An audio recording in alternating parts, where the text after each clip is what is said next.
Mobali ana ndumba, mobali Deborah Lukao ndumba. Na Afrique du Sud azana ba makangu combien? Ngamona na yebi ya 3. Deborah Lukao na Afrique du Sud azana ba mbanda misatu. O ngamona yebi. Et bon to yebi te. Un ami avait beaucoup de moyens. Il avait la possibilité de me donner même $1 million américains. Je suis allé les voir en privé seul. Je lui ai demandé $100,000 parce que j'avais besoin pour acheter la parcelle de l'église. Apôtre Clément, qui vous avait dit que pour bâtir l'église, il faut un bon outa et pas ya Paulin Mukendi. Yo yebi souci un bon Paulin Mukendi. Vous savez, quand on est ingrat, on aime exagérer. Qui peut te donner $1 million comme ça? Moi, mon argent n'est pas volé. Moi, mon argent n'est pas le fruit de la corruption. Je n'ai jamais pris la chose de quelqu'un. C'est des fonds propres. Il n'y a personne qui peut arriver, tu dis seulement parce que tu es son ami, donne-moi $100,000. Et lui, il sort, il te donne. Ba pasteur rebelle, bazo teka drogue na ba église. Ba pasteur rebelle, bazo voyager, soi-disant, bazo kene ba conversion. Njoka bazo kene rosala ba business ya ba drogue. Est-ce que bino boye biango? Que pendant cette période, il est déjà venu pour dire prête-moi autant, prête-moi ceci, et je l'ai fait, et il n'a jamais remboursé. C'était prévu, Deborah Lukao beta à Johannesburg, le 6 décembre. Concert est cancellé. Vous savez pourquoi concert à Deborah Lukao est cancellé? La sœur Deborah Lukao, très orgueilleuse, yena mobali nae. Ba orgueilleux mi balé ba sangana. Mais bazo bomba na ciel lo banzambe. Actualité, politique, sport, culture, analyse, promotion, reportage, c'est avec Jenny la Charmante depuis l'Afrique du Sud sur DL Post TV. Abonnez-vous sur DL Post TV, la chaîne de la connexion avec Jenny la Charmante. Voilà, au nom de toute la grande équipe technique de JL Pro Télévision, ainsi qu'à moi-même, Jenny Okassa, la charmante, la maman de Oradi Samuel, la maman des garçons, autrement dit capitaine de la presse de l'Afrique du Sud. Nous vous disons merci à vous les abonnés de cette chaîne. Merci de vous avoir abonnés massivement. Merci de partager nos contenus. Merci de liker car nous sommes là pour vous servir. Et merci aussi à notre boss, le millionnaire suprême, Yannick Kinia Ebenza, autrement dit Rombox. Moutoua Longo là-bas en Afrique du Sud, Sony. Moutoua Longo là-bas en Afrique du Sud, humiliation. En tout cas, merci beaucoup notre boss. Balobi Kalamingi te bozo mona plateau ya JL Pro Télévision et je ilamba ya sika changement de fréquence. Bino bo mesenara ko envier ba plateau ba migenima, ba plateau ya ba Tracy Mbelenga, ba plateau ba Franck Stemai. Oh pourquoi pas en Afrique du Sud? Ba ko ça la plateau ya kitoko bolo kwa baninga msusu basalaka. En tout cas Yannick Kinia a beti loboko la mesa. Kalaming te bozo mona JL Pro Télévision et lamba ya sika. Voilà pourquoi na FC Rabino boza la fière ya Rosalana Yannick Kinia na bino na Afrique du Sud. Mon toi respectera contrat. Nous sommes plus de 60 journalistes. Na team Yannick Kinia tout dédicace à Yannick Kinia chaque fin du mois tous alara énuméré. Ils attendent à mon tomo talela. Donc il faut travailler na bateau ba respecter bateau. Merci à notre sponsor officiel de JL Pro Télévision, Messieurs Jonathan Mouyandos, le président de Cape Town Bomoko, ainsi que Tim Benamakuta, double brassard. Notre président, nous vous disons un grand merci. Merci à Maman Cynthia, la maman des garçons. Soupachage. Kalaming était toujours koutana yo mama. Et merci aussi à celui qu'on appelle Joey Allen Kaungu Moninga Kofi Olomide légende. Merci beaucoup pour tout. Et sans oublier André Toussanga Mekato Yasuka, le président de Nouvelle Énergie, ainsi que Tim Elina. Les abonnés de cette chaîne, partagez, likez, commentez, car nous sommes là pour vous. Actualité, politique, sport, culture, analyse, promotion, reportage, c'est avec Jenny la Charmante depuis l'Afrique du Sud sur DL Post TV. Abonnez-vous sur DL Post TV, la chaîne de la connexion avec Jenny la Charmante. Continuez de vous abonner massivement sur notre chaîne DL Post Télévision et partagez aussi nos contenus, ça nous fera du bien. Scandale au sein de l'église du réveil. Bandeko nangai, où allons-nous? Où allons-nous avec l'église des réveils de la République démocratique du Congo? Alors, premier élément, toujours la bino, scandale oyo, ba pasteur, ba komi ko sala na église, na chair. Bandeko nangai, chair eza sacré. Chair eza sacré. Chair o na oloba eza musunité. Na oloba ya chèvre te. Na oloba chair etumbelo o baloba ngona lokoto ya lingala etumbelo. Esika wapi toyaka kotubela masumu na biso. Esika wapi basala nzambe batelemaka mpona koprêcher biso parole de Dieu. En tout cas, place wana ezalaka sacré. Mais le contraire toujours mona ngo epa ba pasteur na biso. Esika ya kotelema mpona koteya biso etumbele koma nango place ya ba compte à rendre. Régi Bochelanga, premier élément, il y a apôtre Jean-Clément Diambilai na Paulin Mukendi. Un ami avait beaucoup de moyens. Il avait la possibilité de me donner même $1 million américains. Je suis allé le voir en privé seul. Je lui ai demandé $100 000 parce que j'avais besoin pour acheter la parcelle de l'église. Nous étions à deux. Il me dit, ok, on va parler de ça demain. Et demain, ce n'est pas lui que je vois, c'est ma femme qui me dit, pourquoi tu allais lui demander l'argent? Il m'a dit qu'il ne veut pas détruire votre relation. Qui m'envoyait des vidéos et qui me disait, ah, homme de Dieu, la reconnaissance n'est pas de ce monde. Il y avait un frère, un ami, quelqu'un qui était là comme vraiment un frère, que j'avais beaucoup aimé comme un ami et un frère. On a passé beaucoup de temps ensemble, des bonnes choses, des bons moments ensemble. Et vous savez, il y a des moments où tu fais des choses parce que tu les fais pour un ami, tu les fais pour un frère. Pour moi, je l'ai beaucoup aimé comme un frère. Mais pendant qu'il prêche, je ne sais pas, dans son église, dans la vidéo qu'on m'a envoyée, il est en train de donner l'exemple. Il parle. Il dit non, j'avais un ami qui est là avec beaucoup d'argent. Je suis allé un jour lui demander l'argent pour acheter le terrain de l'église. J'ai demandé $100 000 que je suis allé lui demander. Il en avait tellement beaucoup qu'il pouvait même me donner $1 million. J'ai dit d'abord, vous savez, quand on est ingrat, on aime exagérer. Qui peut te donner $1 million comme ça? Moi, mon argent n'est pas volé. Moi, mon argent n'est pas le fruit de la corruption. Je n'ai jamais pris la chose de quelqu'un. C'est des fonds propres. Il n'y a personne qui peut arriver, tu dis seulement parce que tu es son ami, donne-moi $100 000. Et lui, il sort, il te donne.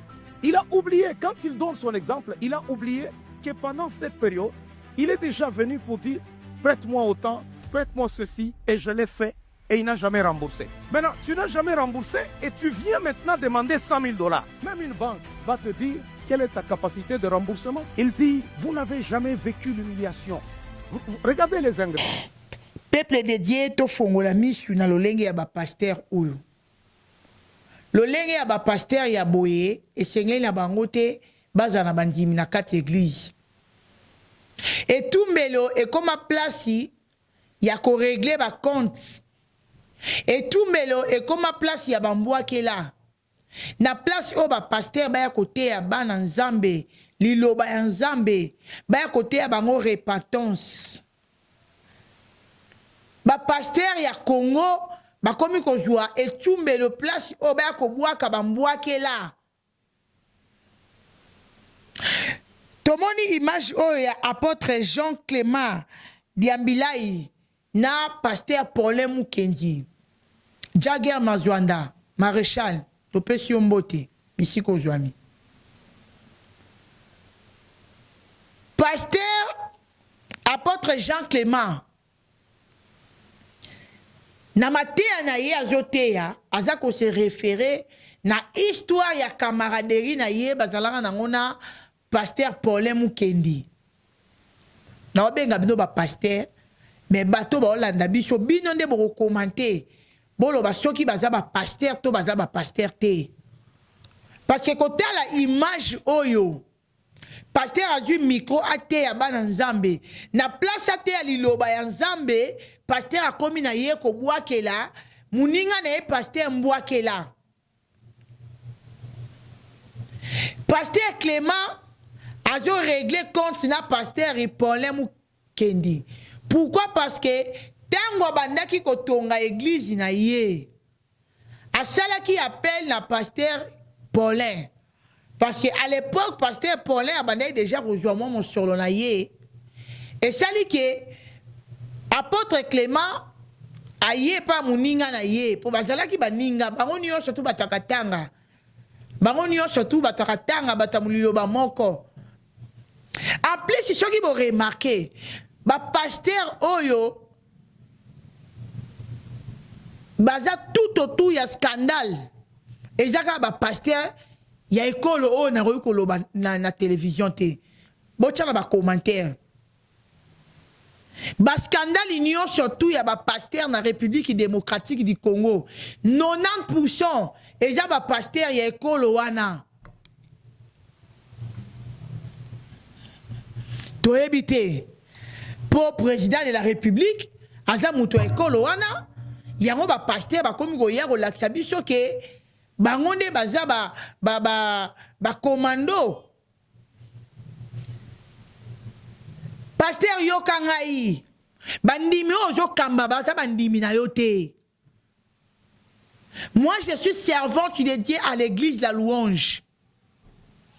Banda 2003 na banda ko servi nzambe na église La Louange na leka na baptême na leka na enseignement tina tome 5 bato basambe na église La Louange ba yebi mutu a komi na tome 5 a komi na niveau nini na koma na niveau ya évangélisation na tome 5 na passé na ba formation nyo surtout ya église La Louange na yebi comment un serviteur peut se comporter devant les gens. Même Bible lobi na biso jamais oroi ko la nanzela mi balé à la fois.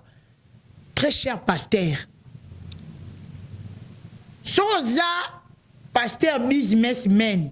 Tika nan businessman, tika nan kombo ya pasteur ko lata yango. Parce que ba pasteur ebele ba komi ko profiter na kombo ya ki pasteur wana po ba sala marambo eza ko honorer nzambe te. Naza contre-réaction, il y a des pasteurs oyo. Apôtre Clément na pasteur Paulin Mukendi. Naza contre yango bomoni na ye ko sala analyse pour ngana kota mamba ba pasteur te. Bato ba yebinga ba yebi que tout ce qui est politique, tout ce qui est ba pasteur na linga rokota monde wana te. Parce que na monde politique dans la lokuta na lokuta. Monde ya ba pasteur et j'en a ba faux pasteur rebelle ba so conduit ba na nzambe na ba erreur. Pasteur Clément na prédication na ye aza ko rappeler bandimike asenga pasteur Paulin Mbongo pour abattre église na ye. Pasteur Paulin Tkale Europé ça a été. Apôtre Clément na lingina rappeler nzamba partageaka gloire na yena mutute. Nzamba partageaka gloire na yena mutute. Yango ezana batu mususu so ozo senga mutu aide omoni ke mutu ana za ko réagir te. Mais na yo mo omoni ke mutu azana mbongo azana makoki ya kosunga ngai ataza ndeko na yo. Ataza mwana mama na yo, ataza collaborateur na yo. Omoni ke mutu wana za ko réagir te. Tika na yebisa yo. Eza na ba délivrance, eza na ba élévation, eza na ba nzela mususu, eza na ba lipamboli mususu. Nzamba linga kaka ye moronda sala ngopo gloire zonge pa na ye. Apôtre Clément, qui vous avait dit que pour bâtir l'église, il faudra un bon outa et pas ya Paulin Mukendi. Yo yebi souci un bon Paulin Mukendi. Ba pasteur rebelle ba so teka drogue na ba église. Ba pasteur rebelle ba so voyager soi-disant ba so kene ba conversion. Njoka bazoke ne kosala ba business ya ba drogue. Est-ce que bino boyebi yango? Surtout en Afrique du Sud, ba pasteur ebele ba frapper. Basala la frappe, basala la cop to yebi bango. To yebi ba pasteur ebele. Mais yo senga aide pas pasteur, soi-disant pasteur. O yebi souci ya mbongo na ye. Apôtre Clément. O yebi souci ya mbongo ya Paulin. Soki Nzambe a permetta quitter Paulin pesa yo mbongo pour bâtir église yo za nango lelo. Eza po ye moko Nzambe alinga ki gloire zonge pa na ye. Bâtir église oko sansango na mutu te. Tout en rappel lo banzamba ngo bien. Biso bandimi na bino toza ba umbu na bino te. Lelo soto bito landia na ba église ebele. Boyebi ke ba église ebele bandimi na bino bokotya ba église bandimi na bino lifelo. Est-ce que boyebi yango? Yo ke na église yan est-ce que biko ke lifelo? Yo mto ke na église wana. Ya pasteur wana. Oh yo yebi wana. Est-ce que biko ke lifelo? Parce que pasteur wana zo tambola cielo liloba ya Nzambe te. Elinge loba te ke bato nyonso bayaka kotanga komo Nzambe, bato nyonso bafungolaka Bible, bango nde babangaka Nzambe te. Même Bible yango moko elobi yango. Bakolata poso meme, mais baza bankoyi. Ba pasteur bozo mema bandimi ebele na libunga.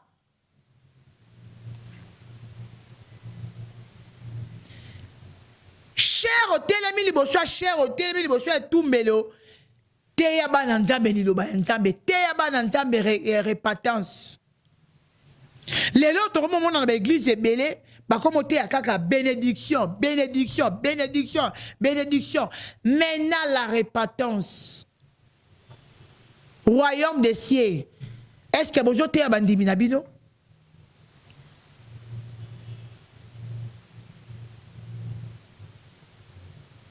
Au matin et tout melo.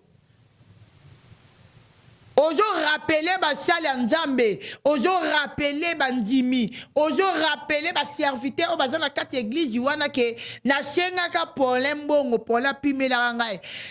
Apôtre Clément, ojo seme nini na bandimi. Yango tozo mona ba église rébellion et continue na ba église, division et continue na ba église. Mundimi ya mukuna, sora moni mundimi ya Moïse Mbiye. Arolobi ça été pour nini pasteur na bino na pasteur na bino na pasteur na biso bayoka na raté. Où allons-nous? Bozo me ma peuple de Dieu wapi. Ba pasteur bozo landanga na minute oyo. Nzamba retourna bino ba âme na ye.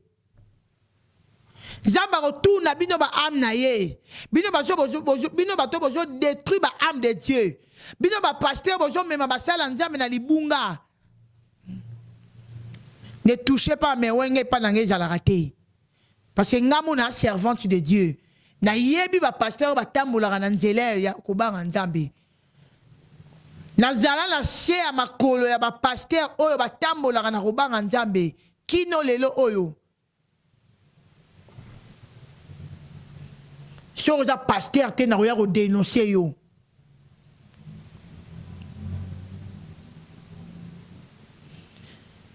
Et pasteur Clément a tei koto opé pasteur Paulin a yel sous na chair ni bosa bandimnaye pour répondre apôtre.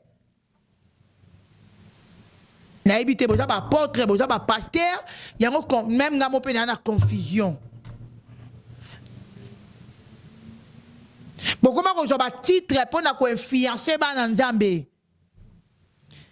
Ba mama ebele ba koma ba impoli na bandako na banga mabala. Bazo banga ba pasteur ba komisa ba pasteur ba dadi. Ozo mona mwasa libala komisa pasteur lokola Nzambe na ye mais azo respecter mobalo abala été. Ozo mona mwana azo respecter ba boti o ba boti na se amoy oyote. Mais azo respecter un individu comme pasteur. Daddy, daddy, daddy. Daddy wana ko memona li felo. Nga na zo ebisa yo église yo kenda wana okena li felo. Nzamba ebi pasteur wana te. Qui vous a dit que Nzamba ta la église? Nzamba ta la église, c'était?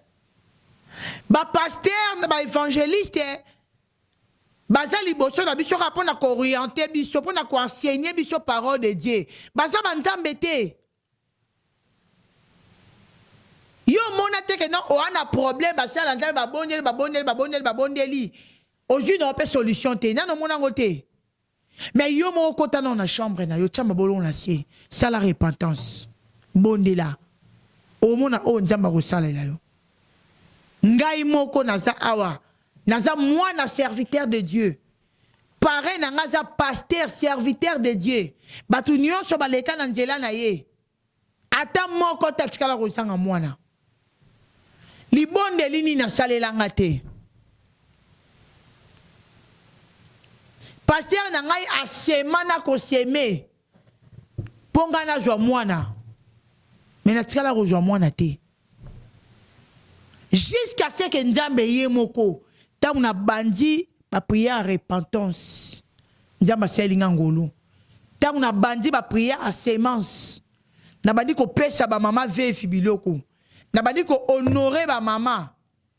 Nzamba selinga grâce. Lelo na bengama mama na oradi Samuel. Nzamba tala mutema mutu. Nzambe pa salela yo. Ya tala mutema na yo. Nzamba za la besoin ya pasteur mon côté pour agir.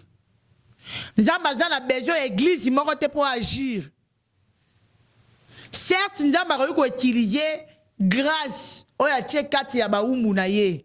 Parce que mutu na mutu azara na grâce na ye, mutu akoza na grâce à prophétie, mutu akoza na grâce à délivrance, mutu akoza na grâce, mutu antaza na grâce na ye. Mais yango te elobi to comme ça ba pasteur banzambe parce que ba pasteur ya République démocratique du Congo. Ba comme ko soit église business na bango.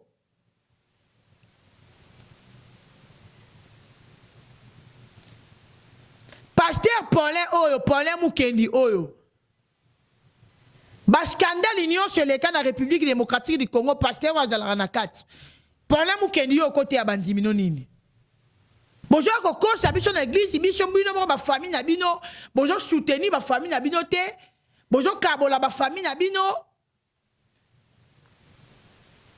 pasteur Clément leki na yo pasteur Billy Mulekelai yo na Billy Mulekelai bolo banarate bino bonjour te abandimi réconciliation bino mo ba pasteur na l'église na bino bo un esprit de division. Yo pasteur Clément na pasteur Billy bino mbale bolo banarate yo sunga pasteur Billy pasteur Clément yo sunga pasteur Billy mais so oye na cher bandi côté ya bana nzambe boko ba santu nzamba ko frapper bino pona ba âme na ye na joie sabino nzamba ko frapper bino ba pasteur rebelle na Congo nzamba ko frapper bino pona ba âme na ye. Vous êtes devenus des orgueilleux et même ba chantre de l'Éternel. Ba chante de l'Éternel ba comme ba orgueilleux ba orgueilleuse ba za na komi kitisate ba komi ko joie œuvre ya nzambe business po ba joie la ngombongo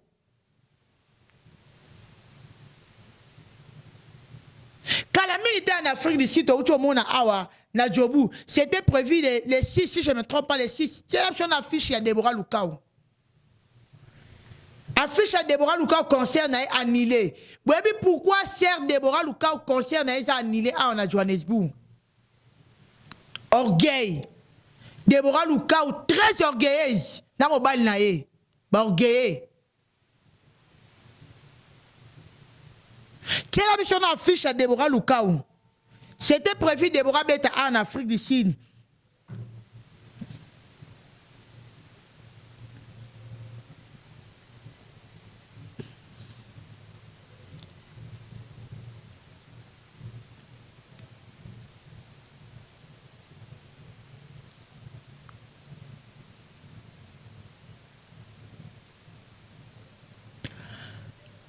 Basala nzambe bokomi ba orgueilleux. Même les chantres de l'Éternel. Bokomi si musala nzambe business. Nzamba pesio likabo ya koyemba. Mais au comme si les Kabouans ont commencé à un business.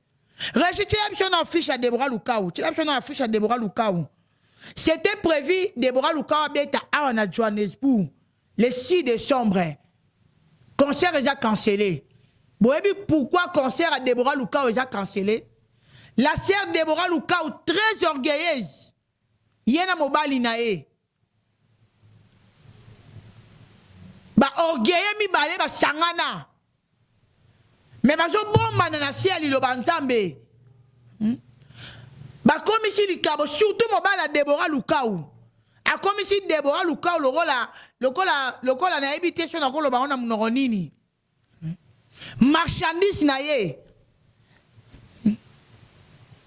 Mobali ana ndumba mobali Deborah Lukaou ndumba. Na Afrique du Sud azana ba makangu combien? Ngamona na yebi ya 3. Deborah Lukaou na Afrique du Sud azana ba mbanda misatu. O ngamona yebi. E bongo to yebi te. Ataku fali pour pas mettre un concert le quoi ba chantre de l'Éternel o comment mettre ba concert te ba to comment ça la business la comme Nzambe. Deborah Lukaou affiche concert na le 6 décembre et ça cancellé parce que producteur il y a Deborah Lukaou aza ni sud-africain, producteur na ye aza zambien, producteur ya Deborah Lukaou, pardon aza zimbabwéen. Ana mbongo kusakana te. Et Deborah Lukaou alingaka beta concert place moko na Gaël, concert au Gaël a outo beta dernièrement en Afrique du Sud. Et ça place oyo Deborah Lukaou pa alingaka beta concert le 6 décembre. Même place na Gaël. Na concert Gaël et Outé Koleka. Place wana na nous pon na bateau ba vandi tokocha Yoville parce que quartier o ezala na ba congolais belé eza Yoville eza Berea eza Kensington eza ba Orange Grove eza ba Santon dans ba quartier o moni que boko ko se retrouver peut-être un sous boko te kata 500 300 billets na ba quartier wana. Mais quartier wana place Deborah Jobeta concert. Distance na ba quartier oyo ba congolais basé belé. Sur au fouti tarsi fan net le bara bolts. Et ça moins de 200 rente donc moins de $10 té. Aller retour $20. Donc pour OK ne place oyo sœur Deborah Lukaou. Alingara beta concert na le 6 décembre. Il faut bien ça 400 rennes, il y a transport aller-retour. Voilà to lo bana. Ce qui transport est normal. Taxi est normal. Mais na ba week-end est arrivé que taxi faye mata. Bolje mata. Donc au quoi comme on a ba 500. Il y a un moment concert il y a Gaël. Concert où tu les kaya Gaël malgré Gaël la salle bataille est belé. Aya kambo côté mais concert wana et kenda qui na 80% ya réussite. Pourquoi? Parce que batia qui a mon musika. Même si vous prévoyez ma bis. Même si vous avez ma bis qui est de free. Est-ce que vous êtes capable? Il y a rejoint plus de 500 personnes. En plus, si vous avez pris na droit d'entrée. Bon, on a concert, il y a des chrétiens, mais droit d'entrée dans le et il y a les colons même à concert à Fali.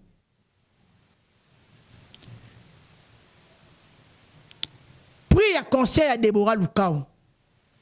Achena VIP, achena VVIP. Vous avez VVIP en salle en déni. Donc, sur le fouti, monta. Tu cité monta, tu peux dans ça, ma publicité. Mais bon, tu as soit fiche. Parce que mon affiche, va la monta. Donc, sur le fouti, monta, on a VVIP, on a dans c'est-à-dire, au lieu de Deborah Lukaou, au kangi ba photo na Deborah Lukaou. Bon, tu as des basala nzamba comme ça, kana biso. Est-ce que ngai na rolo wanda kuna ngai na ke des concerts et ça pona ke kokumi sanza mais pona ke oliana Deborah Lukaou. Qui est Deborah Lukaou? Qui est Deborah Lukaou pour ngai na ke ka concert pona ke oliana Deborah Lukaou? Na futa 2000 rand 3000 rand pona ke oliana na Deborah Lukaou. Bota ande ba sanza ba sakana biso. Bota ande ba chantre l'Éternel ba sakana biso. Donc mundi ma futi billet na ye à quel concert pas kumi sanzambe. Batie extrait ya mbongo dans son fouti extrait ya mbongo wana okeva na mesa mona Deborah Lukau oliena ye okangine ba photo. Où allons-nous? Peuple de Dieu bo fongola misu. Toza ba aveugle te. Toza ba aveugle te. Soit déjà ba chantre de l'Éternel, ba comme ici, ba concert nan bango et comme le business. Bon, il y a des gens qui ont loué un instrument, loué un instrument. Quand je suis danseur, na bino bomo tia bona bakati ba concert. To moni ba concert nyo surtout ya ba sala nzambe, il faut ba danseur bazala. To boité. Mais tia kumoko o eko permettre ba na nzambe nyo surtout ba ko change la nzambe na bango. Finalement objectif ya ba concert na bino bo betara wana ezalaka nini? Boye bisabiso objectif ezalaka nini?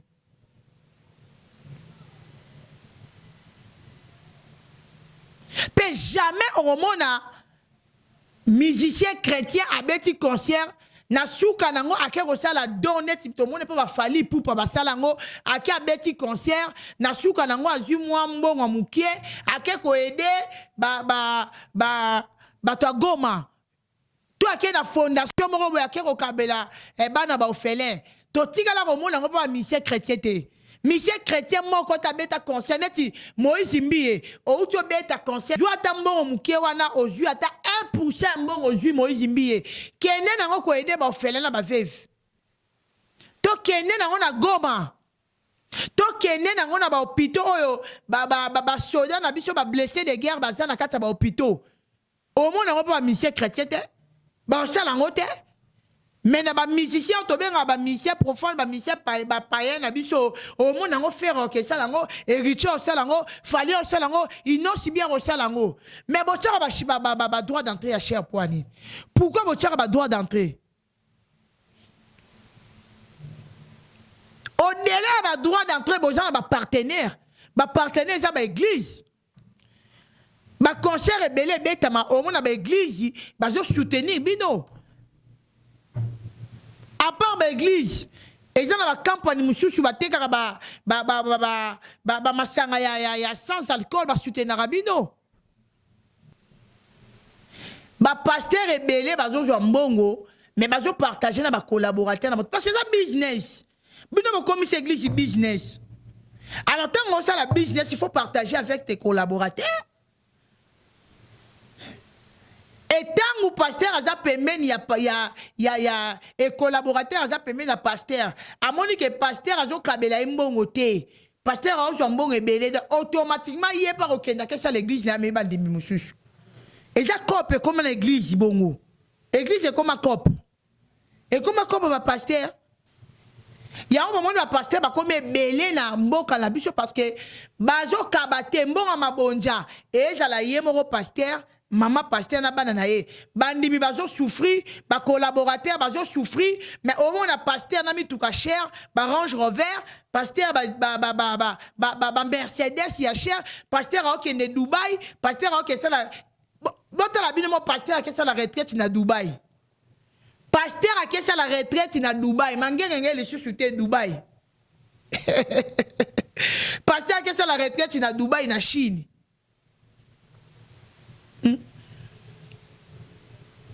Mais ba collaborateur na ye, ba serviteur na ye ba zo souffrir. Ba yango moment l'église ezo comme belé. Tant collaborateur a moni que pasteur a zo dondo na mbonga mabonja. Pasteur a zatenga na tei. Mbongo ekoti batindeli pasteur place azali. Yebe lo ba la muki na tonga kesa l'église na ye. Yeba kesa l'église na ye. Neti ka ya apôtre et ya pasteur Henri Papa pardon.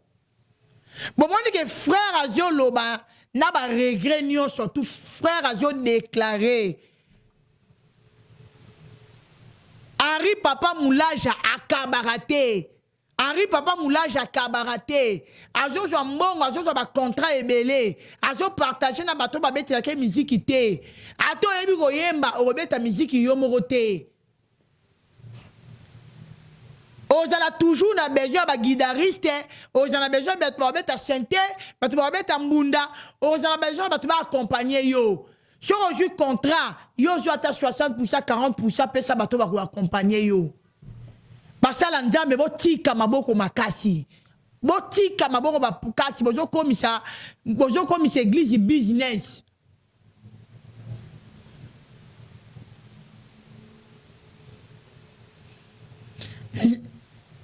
La fin, la fin justifie les moyens. Nzamba retourne bino ba amonio surtout bino bozo bungisa. Nzamba retourne bino. Vous serez frappés. Vous serez frappés. Bozo mema ba ami ya nzambe na libunga. Dieu va vous demander.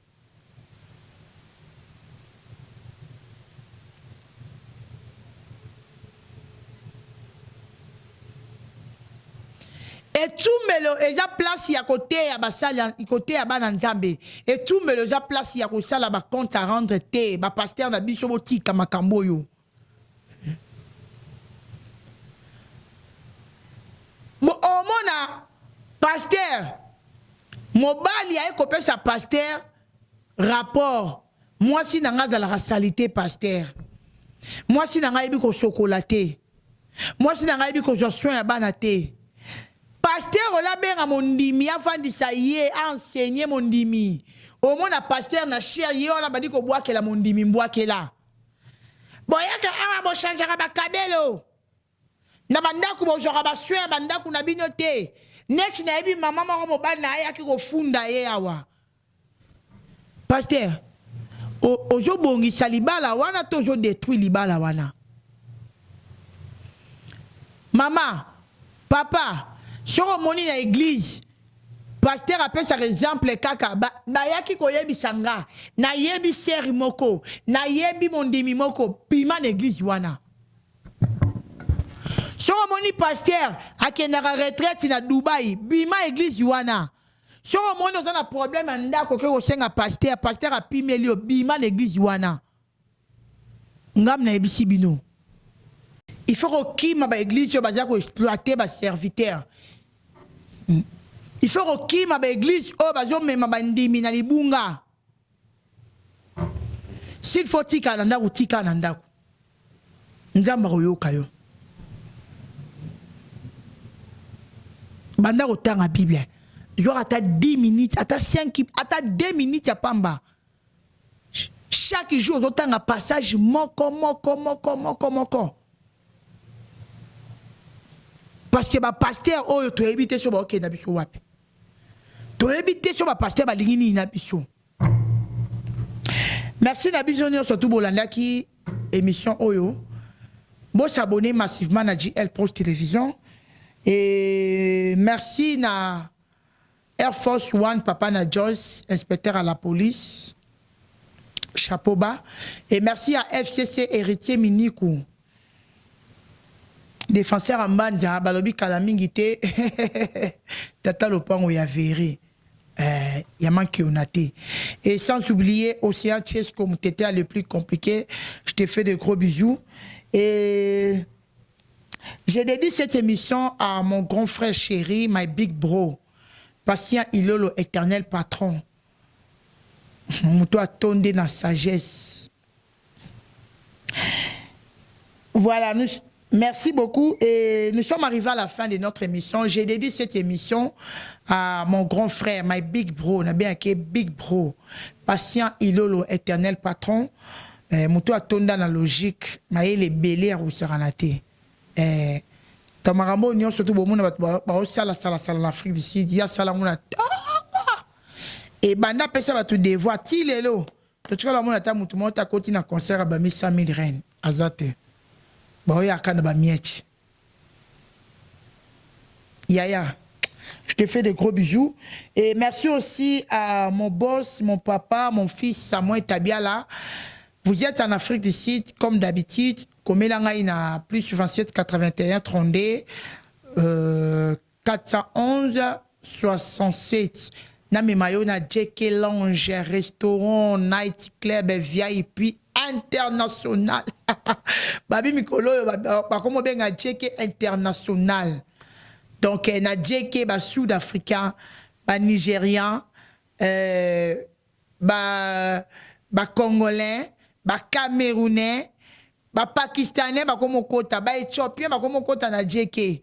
Ba malawite ba komo kota na JK. Donc comme nango international. Ngam na lobite bato ba client ba komo benga JK international.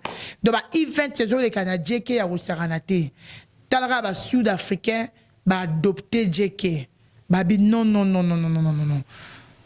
Na place wana Kensington. Tout le monde est loko propre boue. Sécurité à ma casse boue. Ba waitress na biso propre oyo wapi. Ba DJ na biso ba DJ professionnel. En tout cas, aux gens ont besoin au lit à peu bleu africain, donc bleu et surtout bleu congolais. Vous hésitez les cas à 145 Queen Street. Sur aujourd'hui kaka application il y a Bolt. Au Betikara JK and Restaurant au Mona et au Memayo straight na JK parce que tout ça déjà na map na Bolt.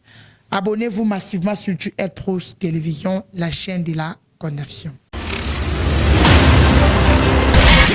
Actualité, politique, sport, culture, analyse, promotion, reportage, c'est avec Jenny la Charmante depuis l'Afrique du Sud sur DL Post TV. Abonnez-vous sur DL Post TV, la chaîne de la connexion avec Jenny la Charmante.